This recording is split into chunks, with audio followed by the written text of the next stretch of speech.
ನಕ್ಸಲ್ ನಾಯಕ ವಿಕ್ರಮ್ ಗೌಡ ಬಳಿ ಅಪಾಯಕಾರಿ ಶಸ್ತ್ರಾಸ್ತ್ರ. ಗೃಹ ಸಚಿವ ಜಿ ಪರಮೇಶ್ವರ್ ಇದೇ ವಿಚಾರಕ್ಕೆ ಸಂಬಂಧಪಟ್ಟಂತೆ ಹೇಳಿಕೆ ಕೊಟ್ಟಿದ್ದಾರೆ. ವಿಕ್ರಮ್ ಗೌಡ ಬಳಿ ಆಟೋಮ್ಯಾಟಿಕ್ ಮಷಿನ್ ಗನ್ಗಳಿದ್ವು. ಶೂಟೌಟ್ ಅನ್ನು ಮಾಡಿದರೆ ಪೊಲೀಸರನ್ನೇ ವಿಕ್ರಮ್ ಗೌಡ ಶೂಟ್ ಮಾಡುವಂತಹ ಸಾಧ್ಯತೆ ಇತ್ತು.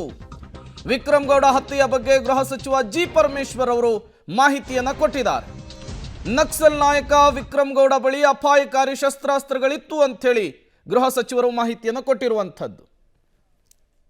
ಅವನು ಈ was carrying A deadly weapon, automatic machine gun ಮಾದರಿ ಇರ್ತಕ್ಕಂಥ ವೆಪನನ್ನು ಕ್ಯಾರಿ ಮಾಡ್ತಾ ಇದ್ದ. ಇವರೇನಾದರೂ ಅವರು ಶೂಟ್ ಮಾಡದೇ ಇದ್ದರೆ ನಮ್ಮವ್ರಿಗೆಲ್ಲ ಫೈರ್ ಮಾಡೋರು. ಅದರಿಂದ ಫಸ್ಟ್ ಸೈಟಲ್ಲೇ ಅವರು ಮಾಡಿದ್ದಾರೆ ಅಂತ ಹೇಳಿದರು. ಅದರಿಂದ ಅನುಮಾನ ವ್ಯಕ್ತಪಡಿಸೋ 60ಕ್ಕೂ ಹೆಚ್ಚು ಕೇಸ್ಗಳಿದೆ ಅವ್ರ ಮೇಲೆ, ಮತ್ತು ಇನ್ಕ್ಲೂಡಿಂಗ್ ಮರ್ಡರ್ಗಳು. ಅದೆಲ್ಲ ಇದ್ದಾಗ ಯಾರು ಚಾನ್ಸಸ್ ತೊಗೊಳಕ್ಕೆ ಕಷ್ಟ ಆಗುತ್ತೆ ಅಂತೇಳಿ ಆದ್ದರಿಂದ ಎನ್ಕೌಂಟ್ರ್ ಮಾಡಬೇಕಾಗಿದೆ ಅಂತೇಳಿ ಅವರು ಹೇಳಿದ್ದಾರೆ. ಫರ್ದರ್ ಡೀಟೇಲ್ಸು ನಾನು ಅವರೆಲ್ಲ ಬಂದು ರೈಟಿಂಗಲ್ಲಿ ಡಿಪಾರ್ಟ್ಮೆಂಟಿಂದ ಬಂದ ಮೇಲೆ ನಾನು ಶೇರ್ ಮಾಡ್ಕೊಳ್ತೀನಿ. ನಮಗೆ ಒಂದು ಮಾತು, ಸರ್ಕಾರ ನಮ್ಮದು ಬಂದ ಮೇಲೆ ನಕ್ಸಲ್ ಆ್ಯಕ್ಟಿವಿಟಿ ಜಾಸ್ತಿ ಆಯಿತು ಅಂತೇಳಿ ಮಾನ್ಯ ಸುನೀಲ್ ಕುಮಾರ್ ಅವರು ಹೇಳಿದ್ದಾರೆ. ಅವ್ರದ್ದೇ ಏರಿಯಾ ಅದು, ಕಾರ್ಕಳ, ಹೆಬ್ರಿ ಅದೆಲ್ಲ ಅವ್ರದ್ದೇ ಏರಿಯಾಕ್ಕೆ ಬರುತ್ತೆ. ANF ಅಲ್ಲೇ ಹೆಡ್ ಕ್ವಾರ್ಟರ್ಸ್ ಇದೆ. ನಮ್ಮ ANF ಏನು ಆ್ಯಂಟಿ ನಕ್ಸಲ್ ಫೋರ್ಸ್ ಏನಿದೆ ಅದು ಅಲ್ಲೇ ಹೆಡ್ ಕ್ವಾರ್ಟರ್ಸೇ, ಕಾರ್ಕಳದಲ್ಲೇ ಇದೆ. ನಾವು ಸತತವಾಗಿ ಆವಾಗಲೂ ಕೂಡ ಒಂದು ನಿಗಾ ಇಟ್ಕೊಂಡೇ ಬರ್ತಾಯಿದ್ರು. ಇಲ್ಲಿವರೆಗೂ ಇರಲಿಲ್ಲ. ಮೊನ್ನೆ ತಾನೇ ಹೋದ 15 ದಿವಸನೋ ಏನೋ ಕಾಣಿಸುತ್ತೆ. ಅದು ಹಿಂದೆ ಒಬ್ಬರು ಲತಾ ಅಂತ, ಒಬ್ಬರು ರಾಜು ಅಂತ, ಅವರಿಬ್ಬರು ಲೀಡರ್ಸ್ಗಳು. ಅವರು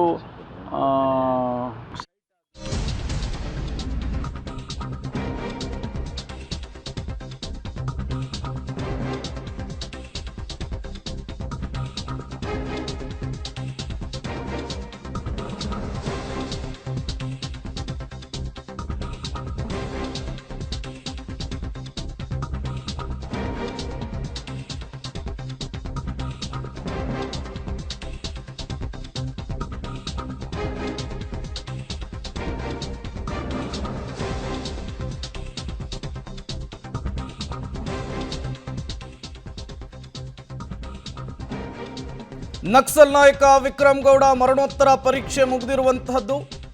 ಮಣಿಪಾಲದ KMC ಆಸ್ಪತ್ರೆಗೆ ಕುಟುಂಬಸ್ಥರ ಆಗಮನ ಈಗ ಆಗಿದೆ. ವಿಕ್ರಮ್ ಗೌಡ ಸಹೋದರ ಸುರೇಶ್, ಸಹೋದರಿ ಸುಗುಣ ಶವಾಗಾರಕ್ಕೆ ಆಗಮಿಸಿದ್ದಾರೆ. ವಿಕ್ರಮ್ ಗೌಡ ಅವರ ಸ್ವಂತ ಜಮೀನಿನಲ್ಲಿ ಅಂತ್ಯ ಸಂಸ್ಕಾರಕ್ಕೆ ಕುಟುಂಬಸ್ಥರು ನಿರ್ಧರಿಸಿದ್ದಾರೆ. ನನ್ನ ಅಣ್ಣನನ್ನ ಅನಾಥ ಶವವಾಗಿ ಸುಡುವುದು ಬೇಡ, ಹಳೆ ಮನೆಯನ್ನ ಕೆಡವಿ ಹೊಸ ಮನೆಯನ್ನ ನಿರ್ಮಿಸಲಾಗುತ್ತಿದೆ, ಮನೆಯ ಆವರಣದಲ್ಲಿಯೇ ಅಂತ್ಯ ಸಂಸ್ಕಾರವನ್ನ ಮಾಡ್ತೇವೆ ಅಂತ ಹೇಳಿ ವಿಕ್ರಮ್ ಗೌಡ ಸಹೋದರಿ ಸುಗುಣ ಅವರು ಹೇಳಿಕೆಯನ್ನು ಕೊಟ್ಟಿರುವಂಥದ್ದು. ಈಗಾಗಲೇ ಮರಣೋತ್ತರ ಪರೀಕ್ಷೆ ಮುಗಿದಿದೆ. ಕುಟುಂಬಸ್ಥರು ಕೂಡ ಶವಾಗಾರಕ್ಕೆ ಆಗಮಿಸಿರುವಂಥದ್ದು.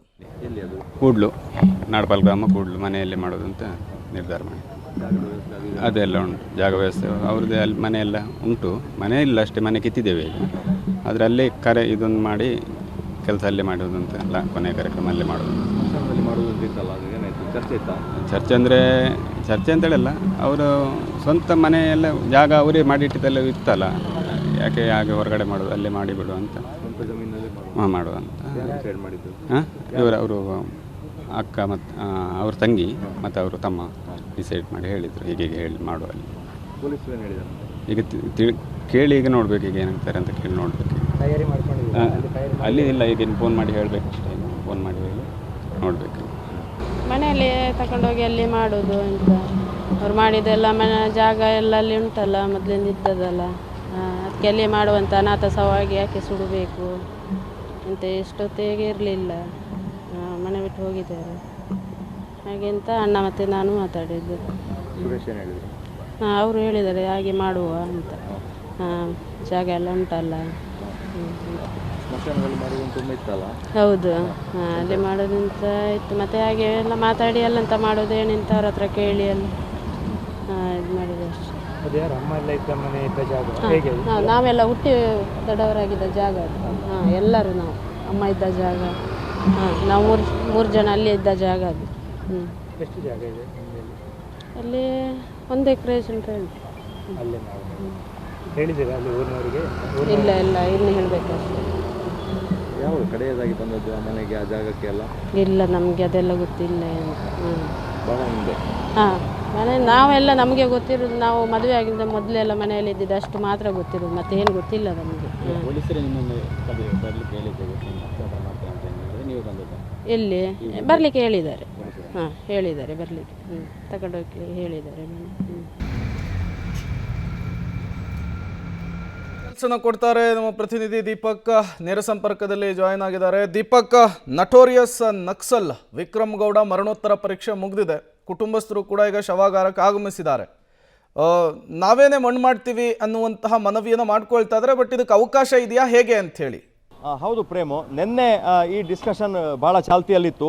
ಯಾಕಂದರೆ ಈ ಕುಟುಂಬ ಆ ವಿಕ್ರಮ್ ಗೌಡನಿಂದ ಬೇರ್ಪಟ್ಟು ಸುಮಾರು 20 ವರ್ಷ ಆಗಿತ್ತು. ಯಾವುದೇ ಮಾಹಿತಿಗಳು, ಓಡಾಟ, ಚಲನವಲನಗಳು ಇರಲಿಲ್ಲ. ಆದರೆ ಯಾರು ಮಾಡಬೇಕು ಈ ಒಂದು ಅಂತ್ಯ ಸಂಸ್ಕಾರವನ್ನು ಅನ್ನುವಂಥ ಚರ್ಚೆಗಳು ಇತ್ತು. ಕುಟುಂಬಸ್ಥರಿಗೆ ಈ ಥರದೊಂದು ಹೈ ಪ್ರೊಫೈಲ್ ಕೇಸ್ ಆಗಿರೋದ್ರಿಂದ, ಭಾಳಷ್ಟು ಚರ್ಚಿತ ಪ್ರಕರಣ ಆಗಿರೋದ್ರಿಂದ ಪೊಲೀಸರೇ ಏನಾದರೂ ವಿಕ್ರಮ್ ಗೌಡನ ಅಂತ್ಯ ಸಂಸ್ಕಾರವನ್ನು ಮಾಡ್ತಾರ ಅನ್ನುವಂಥ ಚರ್ಚೆಗಳು ಇತ್ತು. ಆ ಕುಟುಂಬ ಕೂಡ ತಾವೇ ಅಂತ್ಯ ಸಂಸ್ಕಾರವನ್ನು ಮಾಡ್ತೇವೆ ಅನ್ನುವ ಬಗ್ಗೆ ಯಾವುದೇ ಖಚಿತವಾದ ಮಾಹಿತಿಗಳನ್ನು ಕೊಟ್ಟಿರಲಿಲ್ಲ. ಇವತ್ತು ಕೆಲವೊಂದು 5-10 ನಿಮಿಷದ ಹಿಂದೆ ಸುರೇಶ್, ವಿಕ್ರಮ್ ಗೌಡ ನ ಸಹೋದರ ಮತ್ತು ಸಹೋದರಿ ಸುಗುಣ ಈ ಸ್ಥಳಕ್ಕೆ ಬಂದಿದ್ದಾರೆ. ನಾವು ಮಣಿಪಾಲ ಫೊರೆನ್ಸಿಕ್ ಮೆಡಿಸಿನ್ ಲ್ಯಾಬ್ನ ಮುಂಭಾಗದಲ್ಲಿದ್ದೇವೆ. ಇಡೀ ಕುಟುಂಬ ಮರಣೋತ್ತರ ಪರೀಕ್ಷೆ ಆದ ನಂತರ ಬಂದು ಇಲ್ಲಿ ಮೃತದೇಹವನ್ನು ಪಡೆದುಕೊಳ್ಳುವಂಥ ಪ್ರೊಸೀಜರನ್ನು ಮಾಡ್ತಾ ಇದೆ. ಈಗ ಅವರು ಡಿಸೈಡ್ ಮಾಡಿದ್ದಾರೆ, ವಿಕ್ರಮ್ ಗೌಡನ ಏನು ಹುಟ್ಟೂರು ಇದೆ, ಮನೆ ಇದೆ ಕೂಡ್ಲು ಗ್ರಾಮದಲ್ಲಿ, ಅಲ್ಲೇ ಆತ ಹುಟ್ಟಿ ಮತ್ತು ಬೆಳೆದಿರುವಂಥದ್ದು. ಸುಮಾರು 30 ವರ್ಷದವರೆಗೂ ಕೂಡ 25 ವರ್ಷದವರೆಗೂ ಕೂಡ ಆತ ಅಲ್ಲೇ ಇದ್ದ ಅನ್ನುವಂಥದ್ದು. ಹಾಗಾಗಿ ಸ್ವಂತ ಜಮೀನಲ್ಲೇ, ಅಣ್ಣನ ಜಮೀನಲ್ಲೇ ಆತನನ್ನು ಮಣ್ಣು ಮಾಡ್ತೇವೆ ಅನ್ನುವಂಥ ಡಿಸೈಡನ್ನು ಮಾಡಿದರು. ನಿನ್ನೆ ಅವರು ಒಂದು ಉಡುಪಿ ಅಥವಾ ಹೆಬ್ರಿಯ ಸ್ಮಶಾನದಲ್ಲಿ ಅಂತ್ಯ ಸಂಸ್ಕಾರವನ್ನು ಮಾಡ್ತೇವೆ ಅನ್ನುವಂಥ ಒಂದು ಡಿಸಿಷನ್ಗೆ ಬಂದಿದ್ದರು.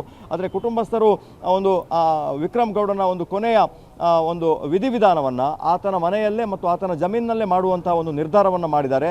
ಇನ್ನೊಂದು ಅರ್ಧ ಗಂಟೆಯಲ್ಲಿ ಮೃತದೇಹವನ್ನು ಕುಟುಂಬಕ್ಕೆ ಕೊಡುವಂಥ ಪ್ರೊಸೀಜರ್ಗಳನ್ನು ಮಾಡ್ತಾ ಇದ್ದಾರೆ. ಮಣಿಪಾಲ ಪೊಲೀಸ್ ಠಾಣೆಗೆ ಸಂಬಂಧಪಟ್ಟಂತಹ ಈ ಏರಿಯಾ ಆಗಿರೋದ್ರಿಂದ ಮಣಿಪಾಲದ ಇನ್ಸ್ಪೆಕ್ಟರ್ ಬಂದಿದ್ದಾರೆ, ಹೆಬ್ರಿ ಪೊಲೀಸರು ಬಂದಿದ್ದಾರೆ ಮತ್ತು AMNFನ ಸಿಬ್ಬಂದಿಗಳು ಬಂದಿದ್ದಾರೆ. ಮೃತದೇಹವನ್ನು ಶಿಫ್ಟ್ ಮಾಡುವಂಥ ಪ್ರಕ್ರಿಯೆ, ಅನಂತರ ಮಧ್ಯಾಹ್ನದ ಸುಮಾರಿಗೆ ಅಥವಾ ಮಧ್ಯಾಹ್ನ ಸಂಜೆಯ ಒಳಗೆ ಮೃತದೇಹದ ಅಂತ್ಯ ಸಂಸ್ಕಾರದ ವಿಧಿವಿಧಾನಗಳು ಆ ಕುಟುಂಬದ ನಿರ್ಧಾರದಂತೆ ಮಾಡ್ತಾರೆ. ಇನ್ನಷ್ಟೇ ಅಲ್ಲಿನ ವ್ಯವಸ್ಥೆಗಳನ್ನು ನಾವು ಮಾಡ್ಕೋಬೇಕು ಅನ್ನುವಂಥದ್ದು. ಯಾಕಂದರೆ ಸ್ಮಶಾನದಲ್ಲಿ ಮಾಡೋದಾದರೆ ಯಾವುದೇ ಅಲ್ಲಿ ಟೈಮ್ ಸ್ಪೆಂಡ್ ಆಗೋದಿಲ್ಲ, ನೇರವಾಗಿ ಮೃತದೇಹದ ಸಂಸ್ಕಾರ ನಡೀತದೆ ಅನ್ನುವಂಥದ್ದು. ಆದರೆ ಮನೆಯಲ್ಲಿ ಆಗಿರೋದ್ರಿಂದ ಹತ್ತಿರದ ಕುಟುಂಬಸ್ಥರಿಗೆ, ಆ ಗ್ರಾಮದ ಜನರುಗಳು ಬರುವಂಥ ಸಾಧ್ಯತೆ ಇದೆ. ಹಾಗಾಗಿ ಅವರೆಲ್ಲರಿಗೂ ಕೂಡ ಇನ್ನಷ್ಟೇ ತಿಳಿಸಬೇಕಾಗಿದೆ. ಹಾಗಾಗಿ ಇವತ್ತು ಸಂಜೆಯ ಒಳಗೆ ಮೃತದೇಹದ ಅಂತ್ಯ ಸಂಸ್ಕಾರವನ್ನು ಕುಟುಂಬವೇ ಮಾಡ್ತದೆ. Prem. Okay, thank you Deepak ತಮ್ಮೆಲ್ಲ ಮಾಹಿತಿಗಾಗಿ.